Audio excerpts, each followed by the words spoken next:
Welcome, learners. Today, we embark on a deeply analytical journey through Act 3 of The Tempest, a pivotal section of the play where emotional tensions intensify, hidden motives unravel, and critical character developments take center stage. This act is a crucial in understanding the play's central themes: power, love, betrayal, and freedom. Today, we embark on a compelling journey through Act 3 of The Tempest by William Shakespeare, an act where the emotional depth of characters is illuminated and the central conflicts of the play reach a powerful turning point. As we explore the unfolding drama on the mysterious island, you will witness how love blossoms, conscience stirs, and betrayal brews beneath the surface of poetic language and magical symbolism. Whether you are here for academic preparation, literary appreciation, or personal enrichment, this session will guide you through the intricacies of Shakespearean art, which connects historical context, philosophical undertones, and character psychology. So, stay with us as we decode the themes of power, repentance, servitude, and human transformation in one of Shakespeare's most layered acts. Let's dive deep and rediscover the Tempest like never before. So, Act 3 comprises three scenes, each contributing significantly to the thematic and emotional tapestry of the play. Scene 1 is about Ferdinand and Miranda's romantic exchange. Scene 2 is about Stefano, Trinculo, and Caliban plot to kill Prospero. And third scene, the magical banquet and the spirit's intervention with Alonso and his court. Let's now explore each scene in detail, unpacking its narrative, themes, motifs, and key quotation. So, scene 1, it's about Ferdinand and Miranda's love. Setting is it out. The scene unfolds outdoors in a relatively peaceful and secluded area near Prospero's cave. The atmosphere is calm and romantic, contrasting with the earlier chaotic and conspirational scenes. Ferdinand is performing hard labor. You can see there. He is performing hard labor like carrying logs, a task assigned by Prospero as a test of his character and love for Miranda. Miranda secretly observes him and eventually approaching and engaging in conversation. This natural and intimate setting allows for a gentle emotional development of the relationship between Ferdinand and Miranda, which is framed by nature and watched over by Prospero from a distance. You can see there in the pic that Prospero is watching both of them, their relationship, the romance between Ferdinand and Miranda from a distance. So Ferdinand, now enslaved by Prospero, is forced to carry logs. Despite his hardship, he maintains a noble spirit. Miranda, deeply moved by Ferdinand's suffering and humility, she expresses her love. The two declare their love and decide to marry. Prospero, observing from a distance, is pleased their genuine affection. So this scene is a pivotal emotional moment in the Tempest where love emerges as a force of restoration and harmony in the midst of the chaos. It takes place outside Prospero's cell. This is Prospero's cell, I guess. No, it's a cave. So it takes place outside the Prospero's cell and focuses on Ferdinand, who is shown performing hard labor, carrying logs. It's a punishment assigned by Prospero actually. Though royalty by birth, Ferdinand humbly submits to the physical task, suggesting a transformation of pride into patience and virtue. As he works, he speaks of his love for Miranda, declaring her virtues and chastity. Miranda, moved by his suffering and sincerity, expresses her love too. This scene marks the climax of their romantic arc as both characters, Ferdinand and Miranda, confess their feelings and agree to marry. Their love is innocent and untainted by court politics, symbolizing hope and rebirth of social order after betrayal and exile. Prospero, though hidden, he is hidden now. So he watches silently and pleased by their genuine affection. His orchestration of events has led to this moment, but he ensures that love unfolds naturally. His approval signifies that Miranda's emotional and moral education is complete, and Ferdinand is worthy for her.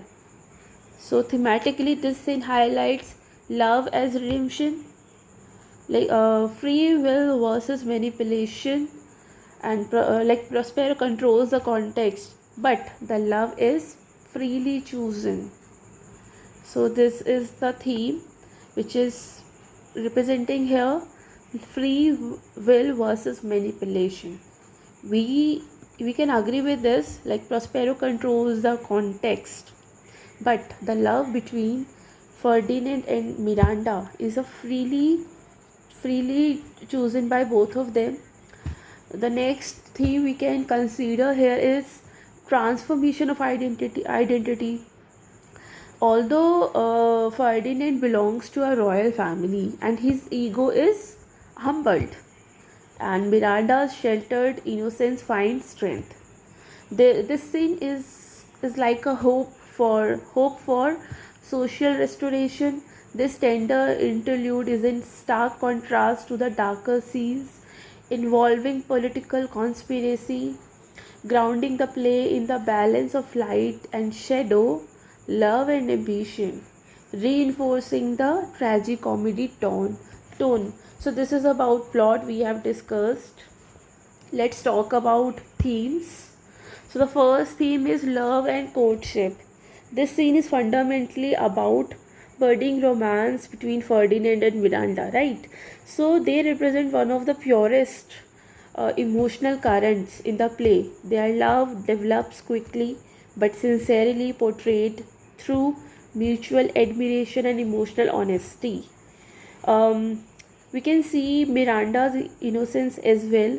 She has never seen another man outside her father, yet she shows wisdom and agency in confessing her love. So, but there's one more thing about Ferdinand, that is his humility. Despite being a prince, he willingly performs servitude, which symbolizes his respect for Miranda and his readiness to earn her love. So, Shakespeare presents love not just a romantic force here, but as a healing power that contrasts treachery and ambition elsewhere in the play. Their union, Ferdinand and Miranda's union, represents hope, reconciliation, and a new just order, a new order which is full of justice. Second is transformation and inner growth. So Ferdinand, initially identified by his royal status, he undergoes a moral and emotional transformation.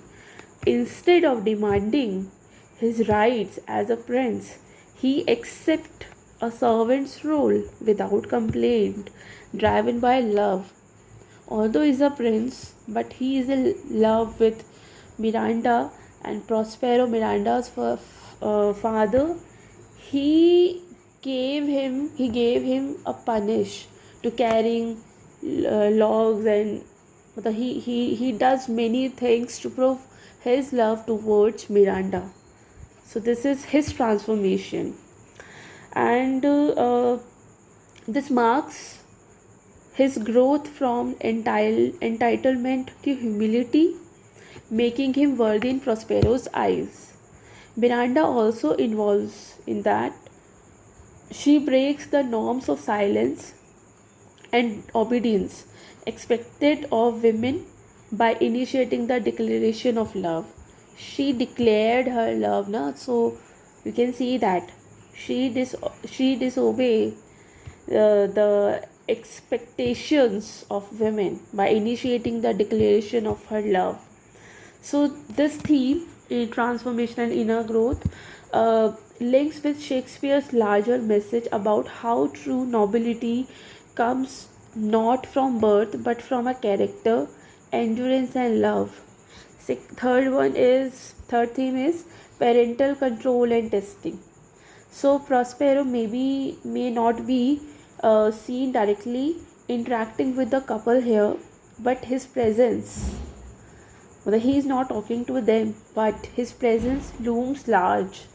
He has engineered this moment as a test for Ferdinand's character and Miranda's emotional maturity. So Ferdinand's acceptance of hardship is a trial of his patience and sincerity. Prospero's manipulation questions the boundaries between control and guidance, echoing his role as both a father and the orchestrator. So the tension between free will and authority explored here. Prospero controls. This is the parental control, and so Prospero controls circumstances, but genuine love can't be faked. This is the actual test, na? He wants to test Ferdinand's love towards Miranda. So that is why he is content with what unfolds. Fourth theme is freedom and bondage. Ferdinand's physical bondage, like he is carrying wood logs, it contrasts with the emotional liberation he feels through Miranda's affection. Though enslaved, Ferdinand proclaims himself more free than ever before because he is serving love. ये जो punishment है उसके लिए जो Prospero ने दी वो उसके लिए पनिशमेंट है ही नहीं. This is a kind of service to love. So Miranda, on the other side, Miranda, sheltered all her life, finds her freedom of emotional expression here. The scene suggests that true freedom comes not from physical conditions, but from the freedom to choose love, honesty, and connections. The last theme of this scene is harmony and order. So this scene presents the possibility of restored harmony, which are personal, emotional, and political. In a play driven by betrayal and storm, this quiet moment is one of the balance and promise. So the romantic union between the children of two rival rulers who are Miranda and Ferdinand. Miranda is the daughter of Prospero, as we know that, and Ferdinand is the son of the king of Naples, Antonio nahi, Alonso, who actually helped Antonio to usurp the throne of Prospero. So technically, Alonso and Prospero are enemies, so they are rivals, and there is a romantic union between the children of two rival rulers is symbolic of a political and emotional resolution. Love here becomes a means to uh, love here becomes a means to heal divisions, aligning with the play's theme of forgiveness and reconciliation. So this is all about themes. Now we will discuss motifs.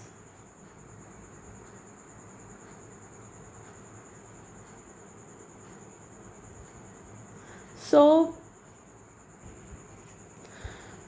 uh, First motif is servitude and labor. Ferdinand is forced to perform hard labor, carrying logs. This is a direct contrast to his loyal identity. Royal. This is a direct contrast to his royal identity. Labor, this one, here becomes a metaphor for proving love and earning worth. Shakespeare frequently uses the image of servitude to explore moral testing. Just as Prospero controls Caliban and Ariel, he also tests Ferdinand's character through imposed toil. Uh, this motif of servitude and labor matters a lot in scene 1. Why? Because this motif questions what makes one noble. This motif is very important because this motif questions what makes one noble, birthright or endurance and humility. तो कोई कैसे Nobel होता है, birth से या endurance and humility से. So this matters here a lot. It also reflects on transformative power of love, which turns labor into joy. The second one is nature versus nurture. So Miranda's spontaneous love for Ferdinand, despite never having seen a man her age before, it reflects innate power of human emotion. Miranda has been nurtured in isolation. This is true. This is her nurture. She has been nurtured in isolation, yet she displays emotional intelligence and kindness, raising the age-old debate of natural instinct versus social upbringing. Why this motif matters here? Because through this play, Shakespeare suggests that human goodness and love are not necessarily taught.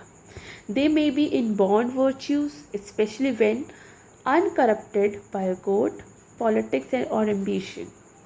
Third is water and cleansing. Although the storm happened in Act 1, its symbolic aftermath lingers. Water here can be interpreted as a baptism force. There is a ceremony in Christianity, baptism.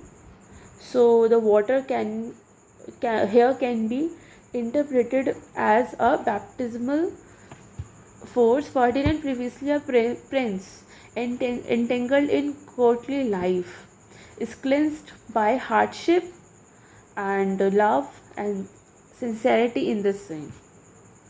This matters here. Why? Because the motif aligns with the play's broader structure as a comedy of transformation, where suffering leads to purification and ultimately rebirth into a better self. Fourth one is eyes and seeing. Miranda frequently comments on how Ferdinand appears to her. She said, I don't know, one of my sex, no woman's face remember.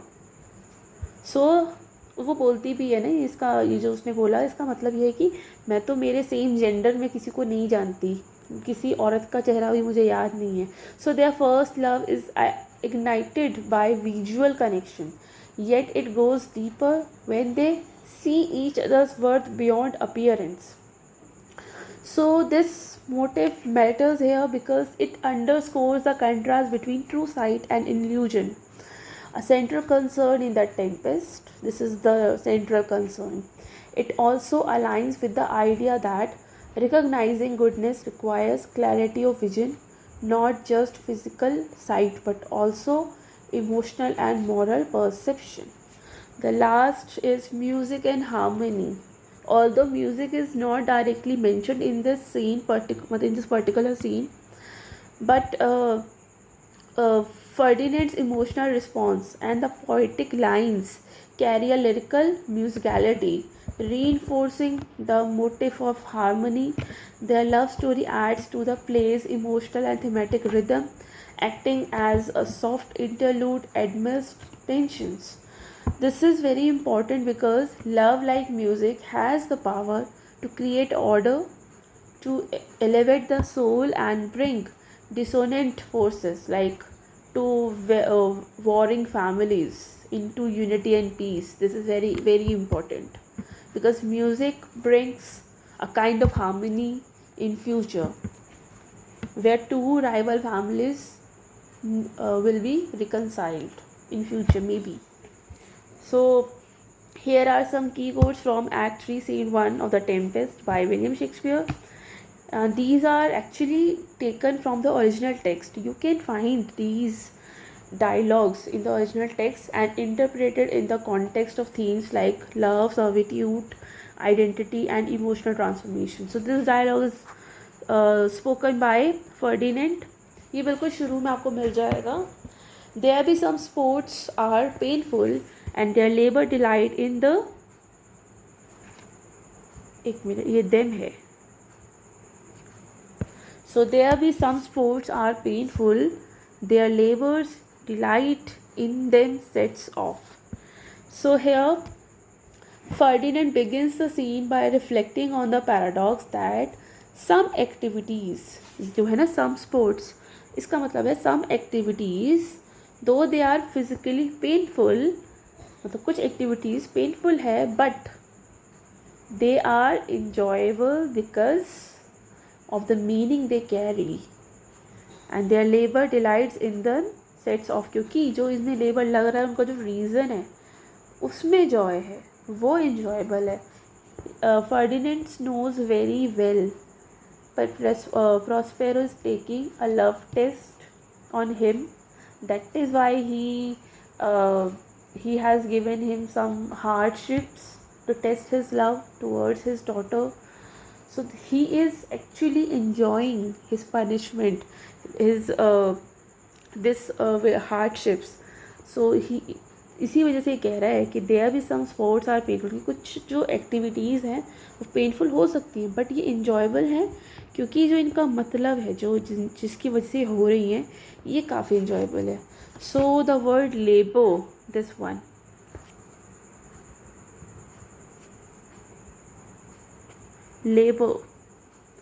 labor refers to his forced task of carrying logs, but it becomes meaningful because it is in service of Miranda. That is why he enjoys, he's enjoying his punishment to carry wood logs, because this is because indirectly it's a service to Miranda.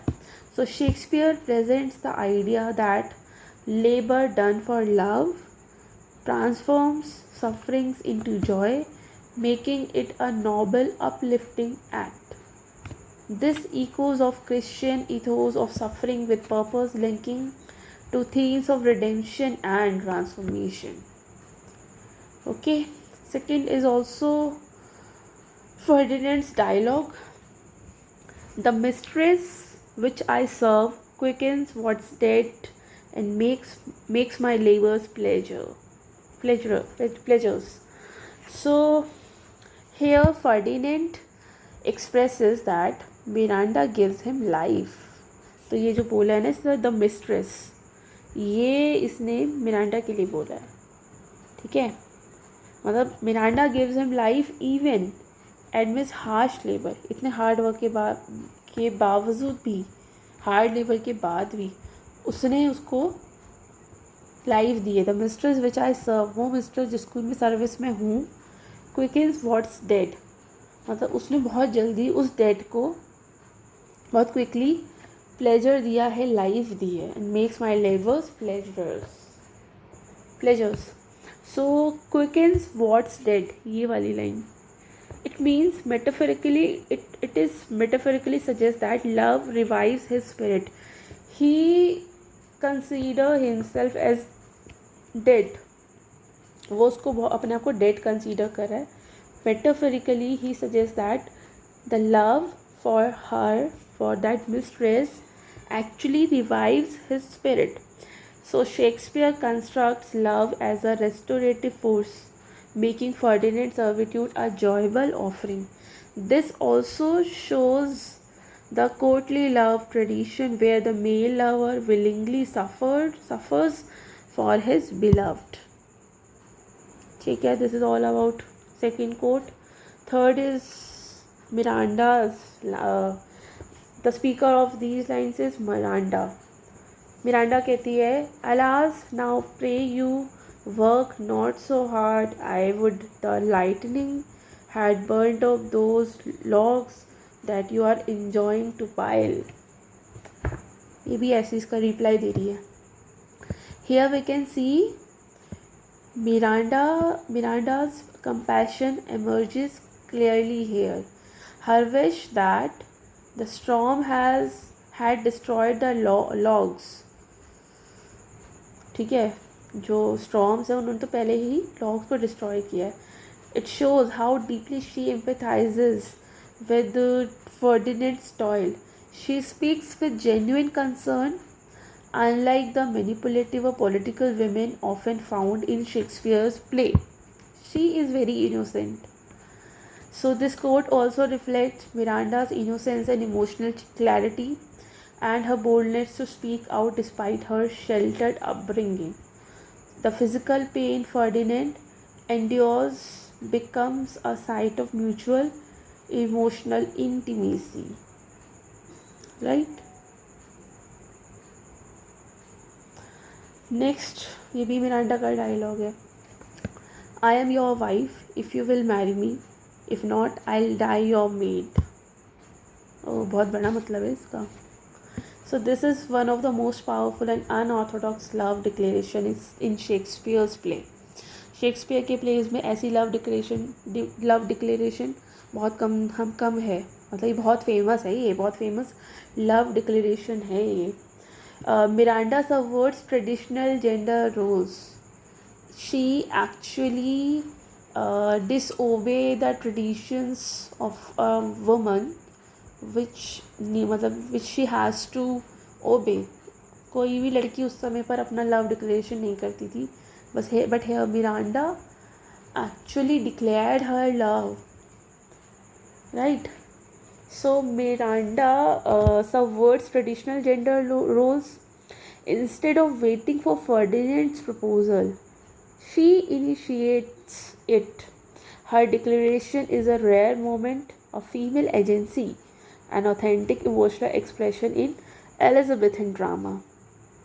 और ये जो phrase है ना, die your maid, it implies she would remain chaste and loyal to him for life.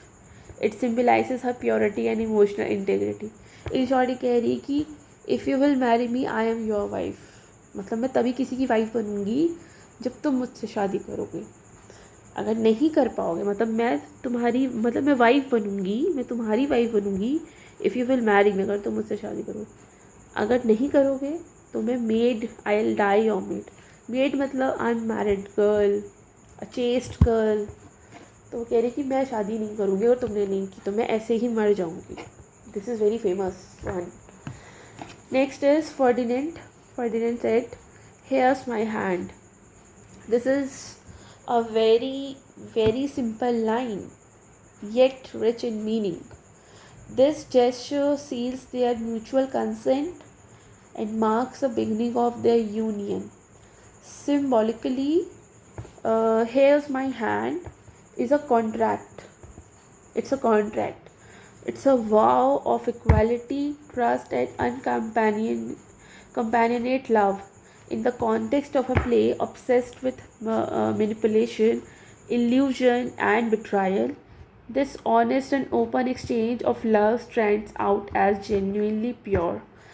Overall significance of these quotes, these lines are collectively showcase through transformation of suffering into love, spiritual rebirth, and moral elevation through trials.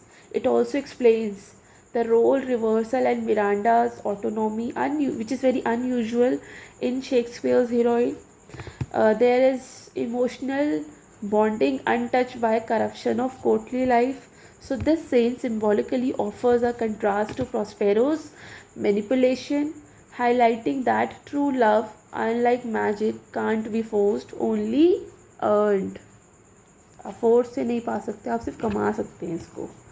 So this is all about scene 1. Now scene 2. So it's set in a different part of the island. So this is a comic conspiracy. This is a comic conspiracy. Caliban, now loyal to Stefano. He is Stefano. Okay. ये Caliban है, ये Trinculo है ये. So Caliban, now loyal to Stefano, whom he worship as a god, conspires with Stefano and Trinculo. They all conspire to kill Prospero and seize control of the island. But Ariel overhears their plan and intend to foil them. Here is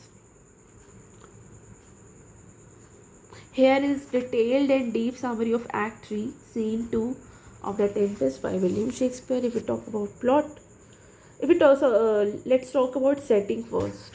So this is a different part of the island.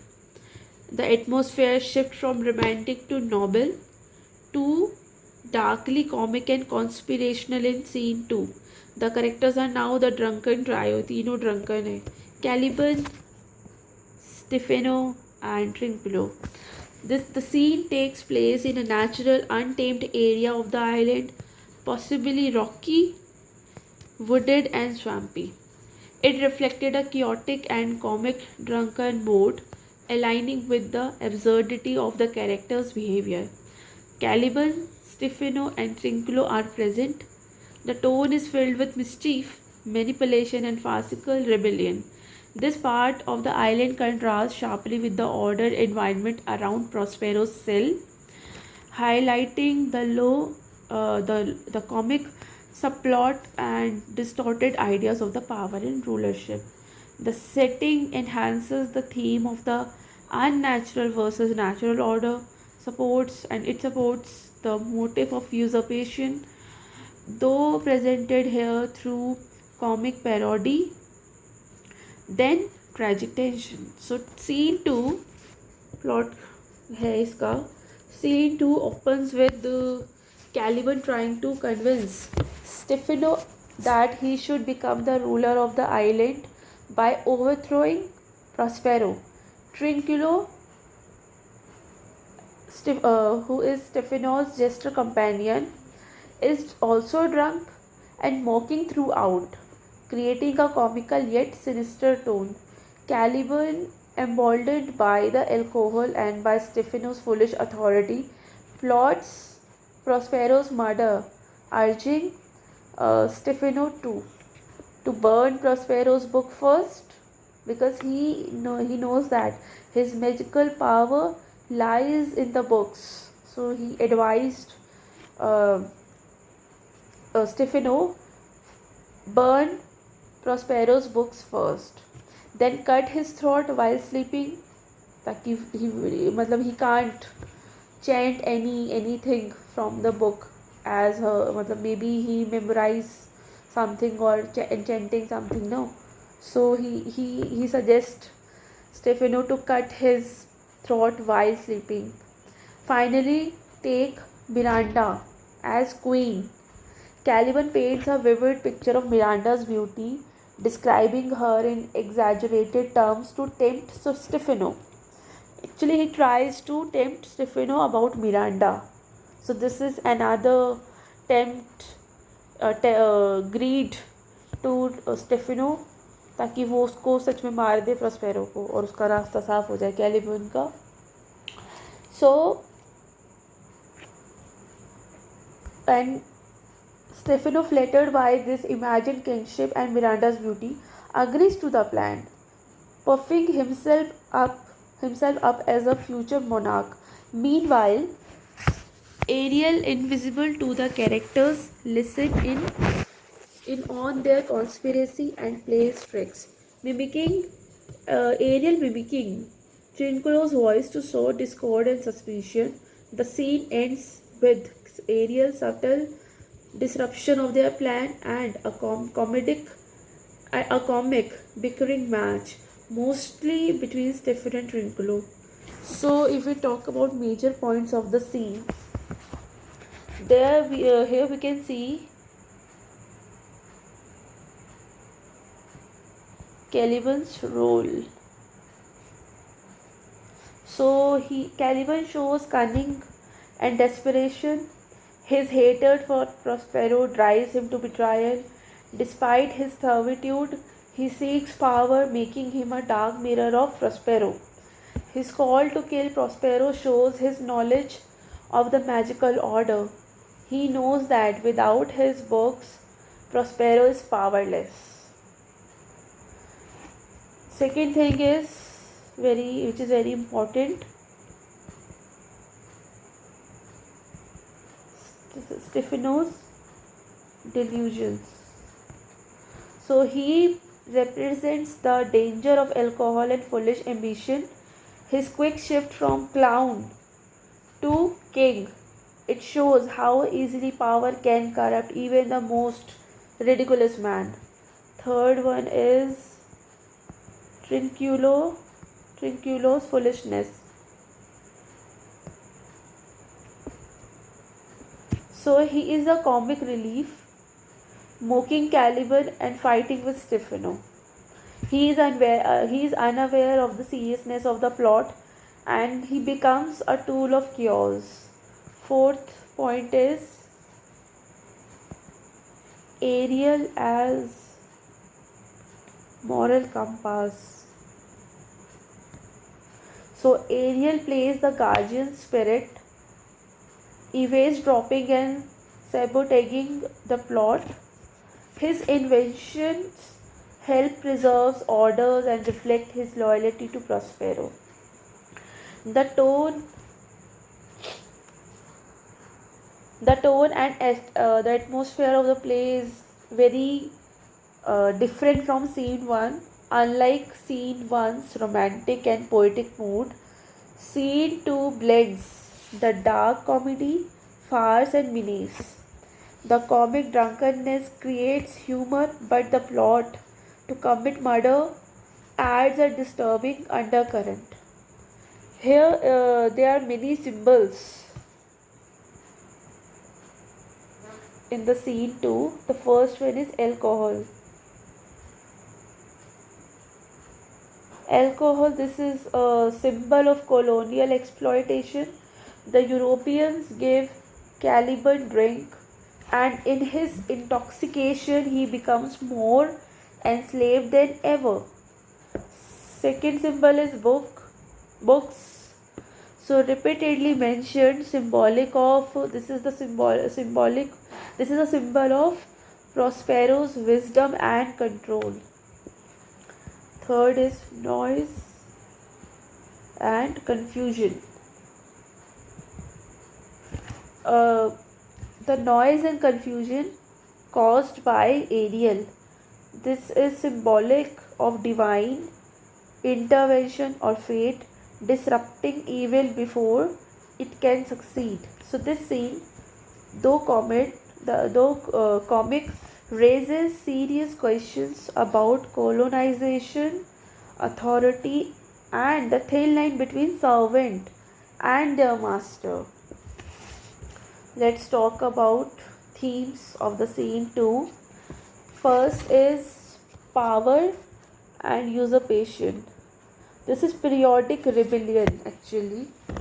This scene mirrors the central political conflict of the play, the usurpation of rightful authority, but through a comic lens. Caliban convinces Stefano that he can overthrow Prospero and rule the island with Miranda as his queen, as his wife. The theme of political ambition is satirized here. Caliban, a native creature, places faith in a drunken Butler simply because Stefano brings liquor and promises freedom. Their plot to kill Prospero is absurd here. It highlights the folly of power without wisdom. So this is about theme 1.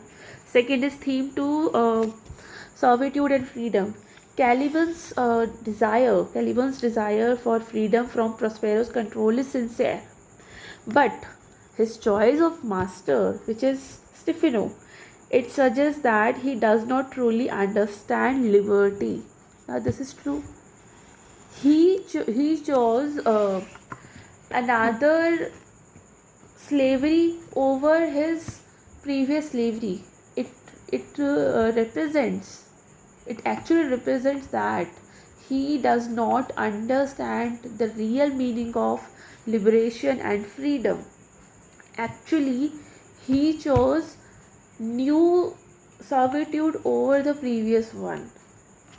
He exchanges one master for another, illustrating colonial dependency.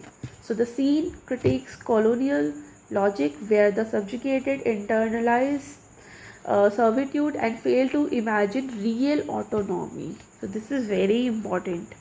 The third one is illusion and deception. Deception, King Lear में भी था, so this is one of the common theme of King Lear and the Tempest.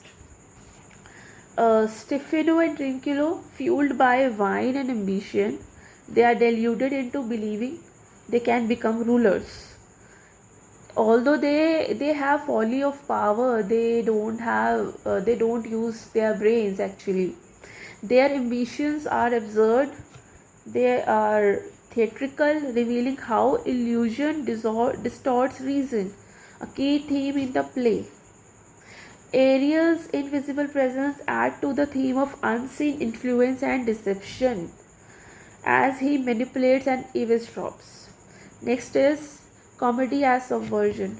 Shakespeare uses low comedy and farce to parody the more serious political struggles. This scene employs drunken humor, slapsticks, and grotesque plans such as murdering Prospero in his sleep. Yet beneath the humor lies a critique of power, ignorance, and colonial mentality. The last theme is nature and the monstrous other. So Caliban is portrayed as both comic and pitiful. His understanding of rebellion is crude and animalistic. This highlights how nature versus nurture operates here. Caliban is shown as a product of neglect and cruelty. His intoxication symbolizes corruption of the natural by the influence of the civilized world. So another next point is motifs. The first one is drunkenness as a symbol of delusion and folly. So alcohol appears repeatedly in this scene and becomes a symbol of how power corrupts judgment. Stefano and Trinculo, both drunk, believe that they can rule the island. Caliban, intoxicated by both liquor and illusion of freedom, places blind faith in Stefano that he could be a new ruler of that island, or he could keep Miranda with him as his queen. So Caliban places blind faith in Stefano actually. The motive of the drunkenness thus reflect the broader theme of the false authority and the madness of political ambition. So Shakespeare uses their elaboration to parody real political usurpers in the play such as Antonio and Sebastian. So the poor monster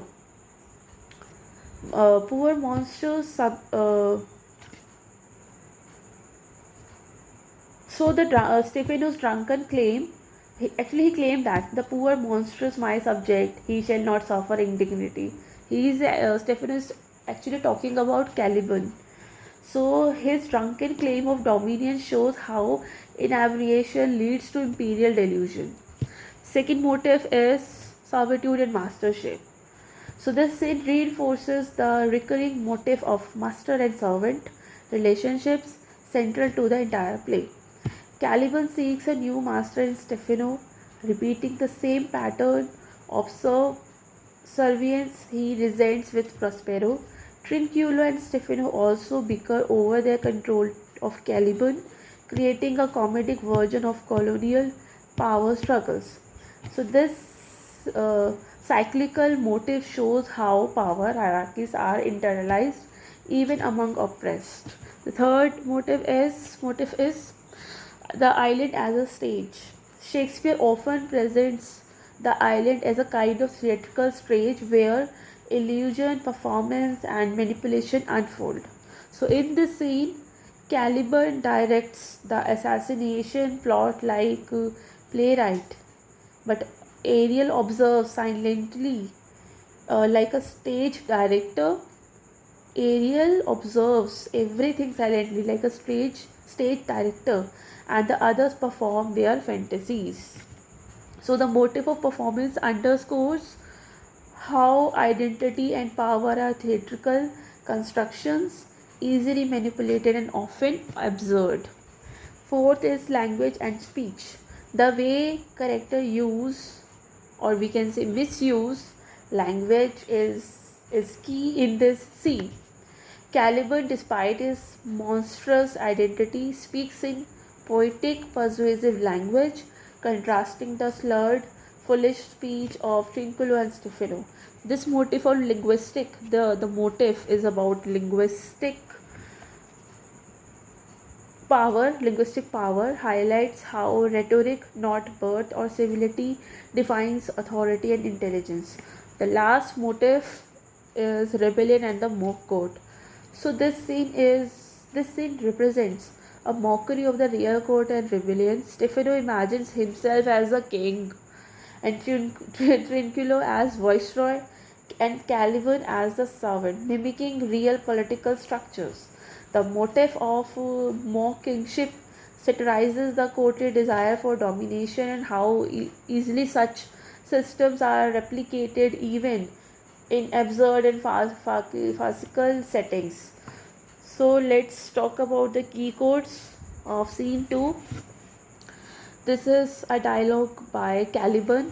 I say by sorcery he got the isle, from me he got it. So Caliban excuses Prospero of using magic to steal the island from him. This quote by Caliban actually reflects Caliban's sense of dispossession, making him a powerful symbol of colonized people. His mention of sorcery can be read as a metaphor for European manipulation or trickery in acquiring native lands. Shakespeare critiques imperialistic ideologies, showing that control often masquerades as civilization.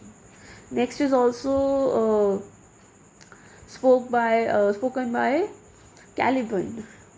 I'll show दीदी मतलब ये होता है every fertile inch of the land. ये off है, ये the है. This is the archaic way to write something. तो ये off the land है. And I will thy foot. इसका मतलब होता है your. इसका मतलब है you और इसका है your. So and I will this your thy foot I pray thee be my God. इसका मतलब होता है प्रे करना. So this is actually Caliban's pledge.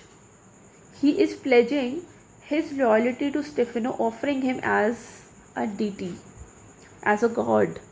You know, be my God. I pray thee, be my God. मतलब I pray, be my God. So this is ये इससे कह रहा है कि I show you every fertile inch of the land. मैं तुम्हें land इस आइलैंड का हर एक फर्टाइल इंच दिखा दूंगा क्योंकि मैं तो नेटिव हूँ यहाँ का. And I will this your foot. और मैं तुम्हारे लिए करूँगा आई प्रे कि भाई मेरे भगवान बन जाओ, मुझे बचा लो प्रॉस्पेरो से.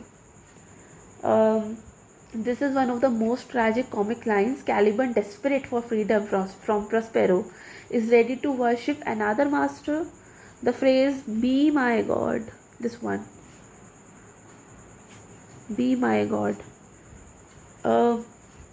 reveals how colonial subjects were often converted or coerced into revering foreign power. The irony lies in Stefano being a drunken fool, making Caliban's submission for both pitiable and absurd. This is very comic actually. The third is by Stefano. Monster, I will kill this man. His his daughter and I will be the king and queen, and Trinculo and thyself shall be viceroy. इसका मतलब हो गया yourself. तो वो ये Caliban को बोल रहा है.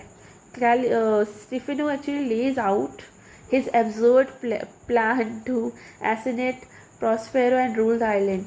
वो कह रहा है कि मॉन्स्टर, यानी कि कैलिबन को मॉन्स्टर कह रहा है कि मैं इस आदमी को मार दूंगा. दिस मैन प्रोस्पेरो, मैं प्रोस्पेरो को मार दूंगा. उसकी बेटी और मैं यहाँ के किंग एंड क्वीन होंगे. ट्रिंकुलो and you shall be voice Roy, तुम दोनों यहाँ के वॉइस रॉय होगे. पूरी प्लानिंग कर ली है इसने. So this quote is a mockery of political ambition. It satirizes how easily power fantasies can be constructed, even by the least deserving. His use of royal titles and hierarchies parodies the corrupt systems of monarchy and the obsession with domination. This moment parallels Antonio and Sebastian treasure ambitions in Act 2. This is very important actually. Next is Ariel का dialogue है ये. वो कहता है this will I tell my master. So Ariel unseen listen to the plot and plans of Stefano. He listens to the plot and plans to report it to his master, who is Prospero. Ariel's role as an invisible observer and enforcer of justice is the key to the theme of surveillance. Surveillance रखता है यहाँ पर सब पर. This also shows Prospero's omnipresence. इसके character की वजह से, एरियल के कैरेक्टर की वजह से Prospero हमेशा कहीं ना कहीं रहता है. So this also shows Prospero's omnipresence on the island, echoing a god-like control. Ariel's moral allegiance becomes clearer here. Though a servant, he values loyalty and order over treachery. Next is Caliban का dialogue है ये. Let us be jocund, you will troll the catch you taught me, but while So Caliban invites his companion to sing a drinking song. This is a drinking song actually, to celebrate their plan.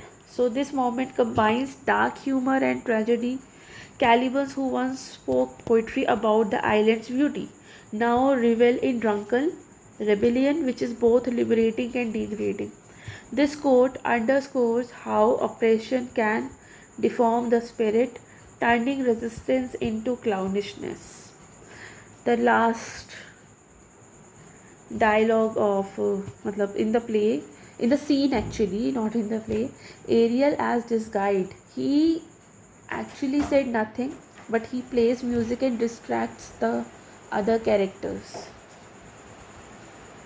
After giving a long speech, he vanishes in thunder and then to soft music, and enter the shapes again and dance with monks.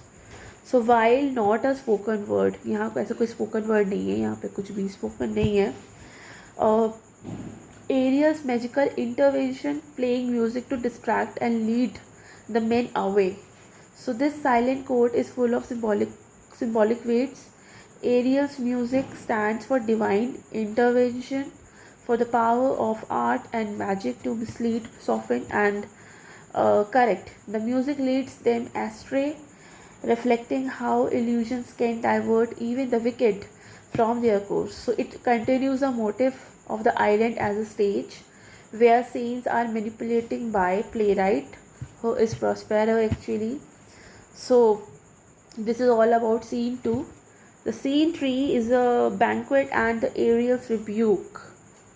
This is also and another part of the island. Scene 3 of Act 3 is the Tempest is set on the another part of the island, specifically in a clearing in the woods or a remote outdoor location where Alonso, Sebastian, Antonio, and Gonzalo, and others. These are led by Prospero's magic to a mysterious banquet. ठीक है, he is Prospero. He is Ariel, I guess. मतलब इस पूरी team है इनकी, ये Ariel है शायद. Okay, so this setting is significant because it creates like a dream. It creates a dreamlike theatrical atmosphere, allowing the magical banquets and Ariel's appearance to stand out. It's a symbolic of a liminal space, not entirely natural nor civilized, where characters confront their guilt and conscience.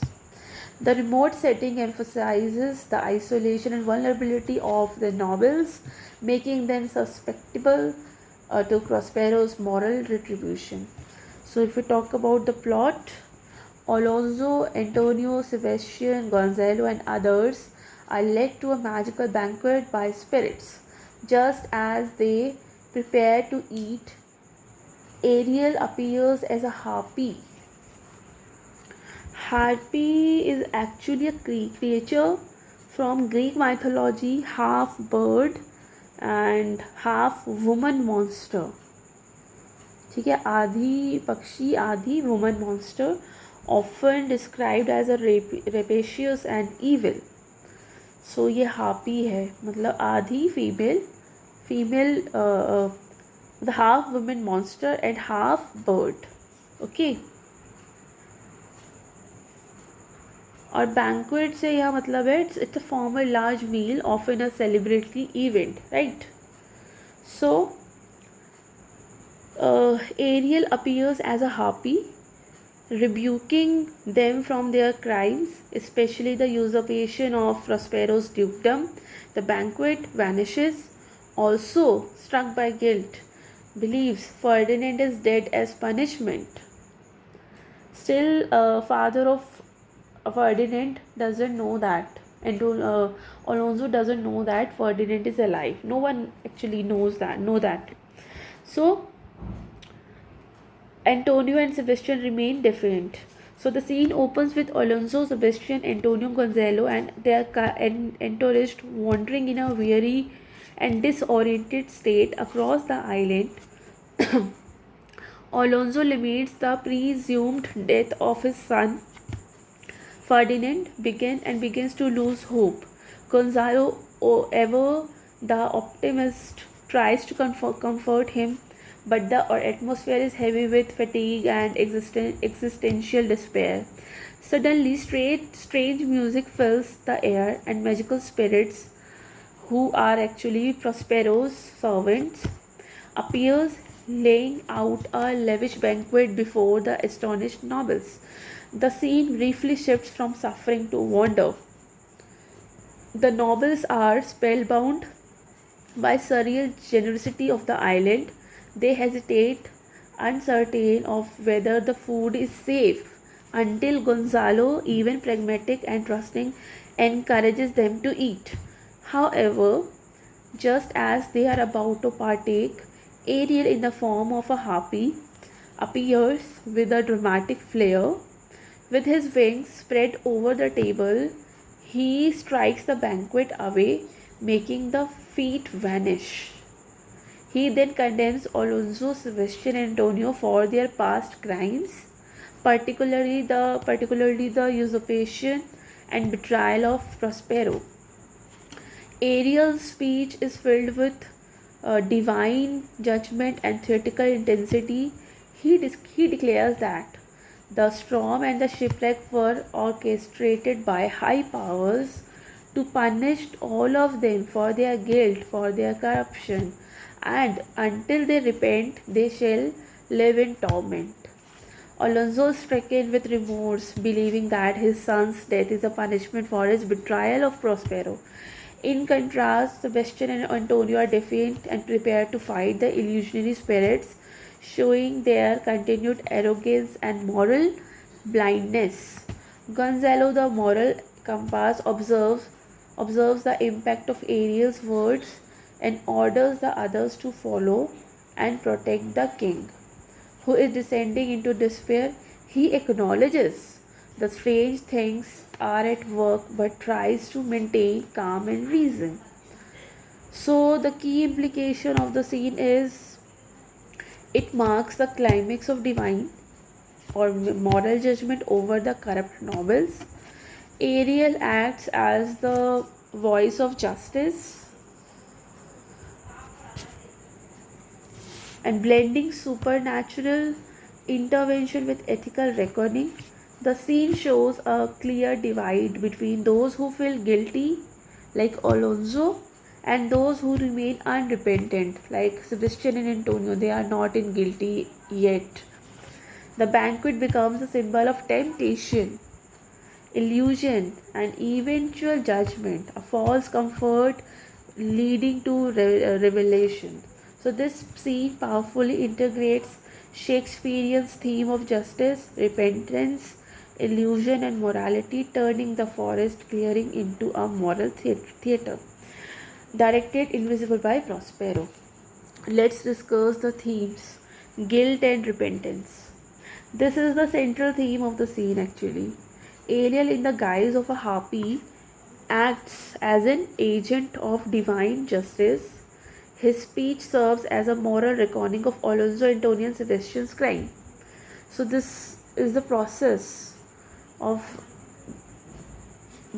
for their guilt actually.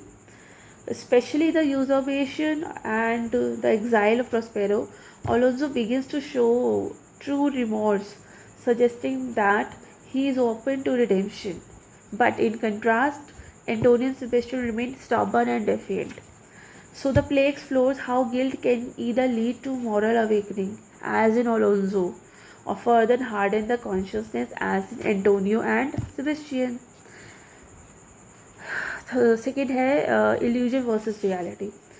The banquet illusion, जो उनको इतना बड़ा treat, इतनी बड़ा इनको दावत दिख रही है ना, वो illusion actually. So sumptuously presented and suddenly removed. It's a symbolic of how appearance deceive. The nobles are drawn to the feast only to have it snatched away as Ariel's harpy reveals the truth beneath the magic. Prospero's use of magic exposes the corrupt inner lives of characters. What they think is real, the food and safety, which vanished actually, making them confront their own delusions. Third is divine justice and moral order. The scene is Shakespeare's version of Judgment Day. Ariel becomes a supernatural prosecutor delivering divine justice. The harpy, who is actually Ariel, symbolizes vengeance and retribution. Shakespeare reaffirms that moral order will be restored, and those who disrupt it, like Antonio and Sebastian, will eventually face justice even if by magical means. Next is madness and despair. Alonso is overwhelmed by guilt and grief, believing his son's death is a divine punishment. The emotional weight of Ariel's accusation drives him towards madness, reflecting the psychological consequences of guilt. So, Shakespeare uses madness not just as a condition, but as a symbol of inner turmoil and the collapse of rational defenses under the burden of conscience. Last theme of this last scene of Act 3 is power and powerlessness. The nobles, once powerful, are now at the mercy of an unseen force. पहले कभी थे, लेकिन अभी aerial पर, जो कि harpy बन गया है, अनसीन फोर्स है, उस पर डिपेंड है. या ये कहेंगे प्रॉस्पेरो अभी तक अनसीन है, उसकी मर्सी पर ये लोग डिपेंड है. Ariel, an enslaved spirit, momentarily wields absolute power. reinforcing the theme that power is mutable and illusionary. Power किसी एक की नहीं रहती है, वो शिफ्ट होती रहती है और वो illusionary होती है. The scene critiques political power when it is divorced from morality, suggesting that true power lies in justice and nature, not in titles.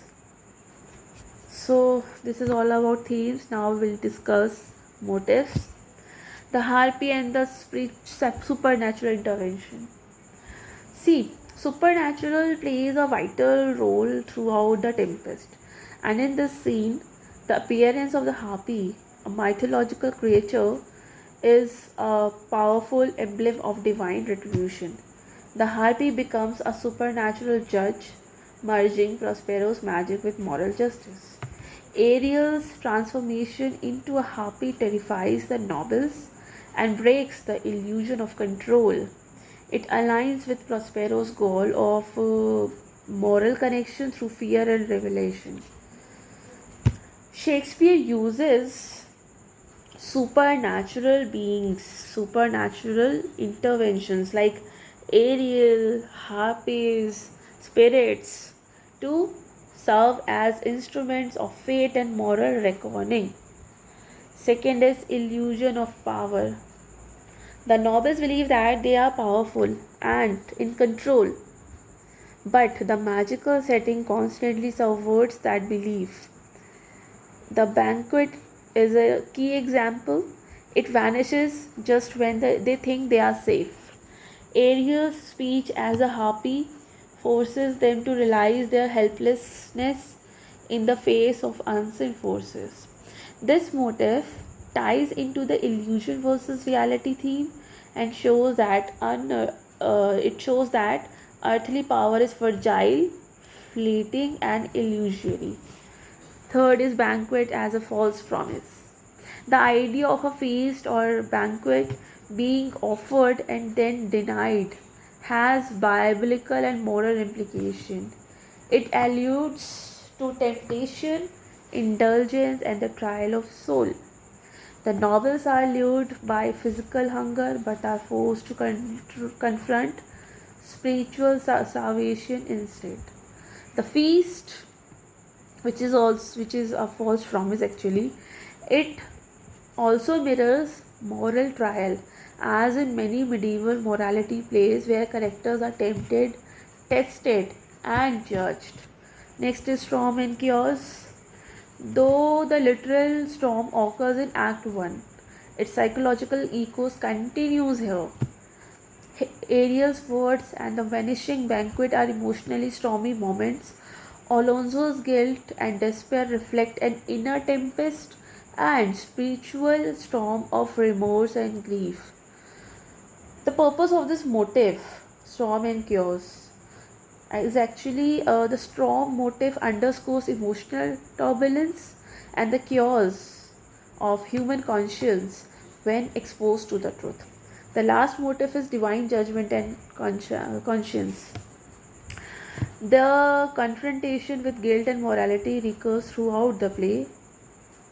Aerial की एक बहुत बड़ी स्पीच है यहाँ पर, you are three men of sin. It becomes actually the ultimate moral pronouncement. Alonso's despair or eventual transformation begin here, seeding by his external voice of conscience. Ariel becomes not just a magical being but a conscious externalized, echoing the motif of inner moral reckoning brought to the surface. So let's discuss the key quotes of scene 3. Ariel as a harpy बोलता है, you are three men of sin. So this is the opening line of Ariel's harrowing speech delivered in the terrifying form of a harpy. It directly accuses Alonso, Antonio, and Sebastian for their past crimes, particularly the usurpation and attempted murder of Prospero and Miranda. So this quote reflects the theme of justice and moral accountability, echoes the tone of divine or cosmic judgment. Ariel speaks with the authority of fate, It marks a turning point in Alonso's psychological transformation as he begins to internalize his guilt. Next, as happy फिर से बोलता है वो, the powers delaying not, forgetting have incensed the seas and shores. Yes, here all the creature against your peace. So Ariel states that providence or the fate has not forgotten their crimes. Nature itself personified through the storm and island has turned against them as a form of punishment. इसका deep meaning अगर हम देखें ना तो वो ये है, it suggests that natural forces are moral agents. It's a renaissance idea of just universe. It's a universal justice actually. It shows how the tempest is more than the weather. It's a retribution. It establishes the motif of moral chaos mirrored by the natural chaos. So through from these lines, Ariel as Happy declares that this is your punishment. That is why you are suffering here because of your past sins. Again, Ariel as Happy, as most deeply had pitied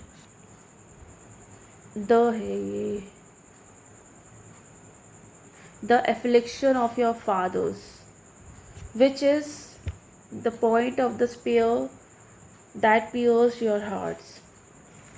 These lines actually these lines refer to Prospero as the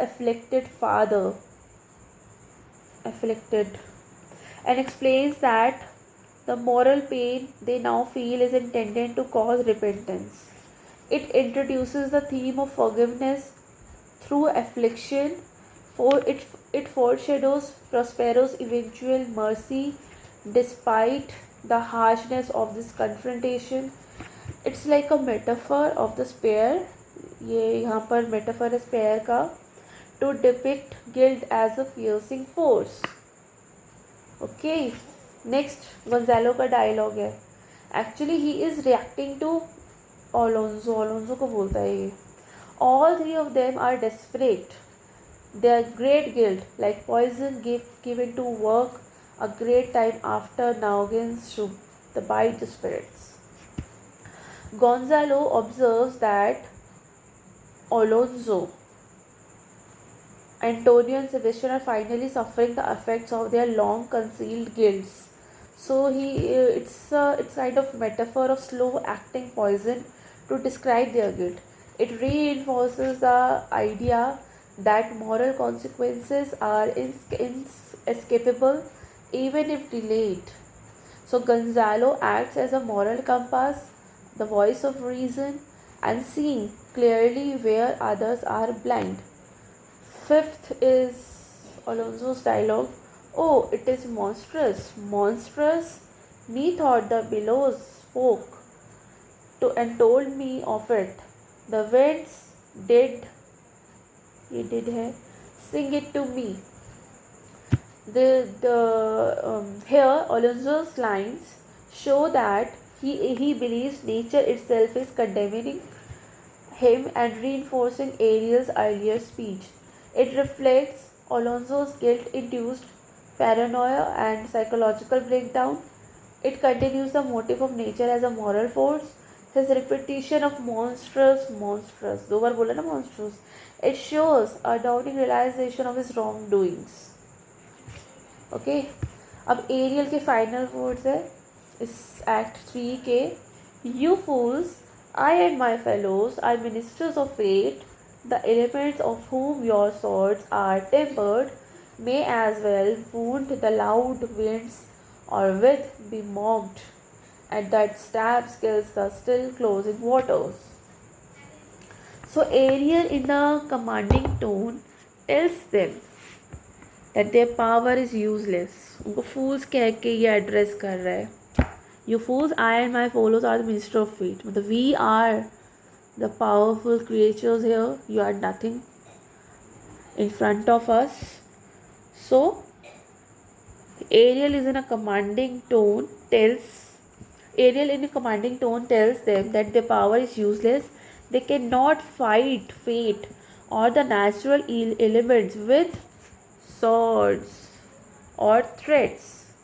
तो ये कह रहे हैं कि हम लोग तुम्हारा fate है, तुम हमसे कोई किसी भी एलिमेंट से, किसी भी सॉर्ट से, किसी भी थ्रेड से नहीं लड़ सकते. So it deepens the contrast between illusion of power versus actual helplessness. It suggests that divine or magical justice can't be fought with the human force. It uses vivid elemental imagery to render their resistance absurd, a poetic reinforces of their futility. So to conclude, I can say that this act marks a major transformation in the Tempest. It merges love, ambition, folly, and moral reckoning through emotionally charged scenes. Miranda and Ferdinand's love offers hope and renewal. Caliban's conspiracy adds comic irony, while Ariel's dramatic harpy scene delivers Shakespeare's message of retribution and repentance. The stage is now set for resolution and forgiveness in the upcoming acts. For the we are left with two acts, Act 4 and 5. In these two acts, we will see the resolution and the forgiveness from Prospero to the guilties. So here,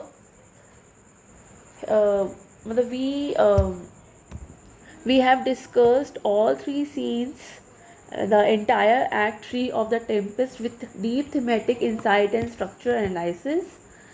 Scene 3 stands as a dramatic and psychological climax in the Tempest.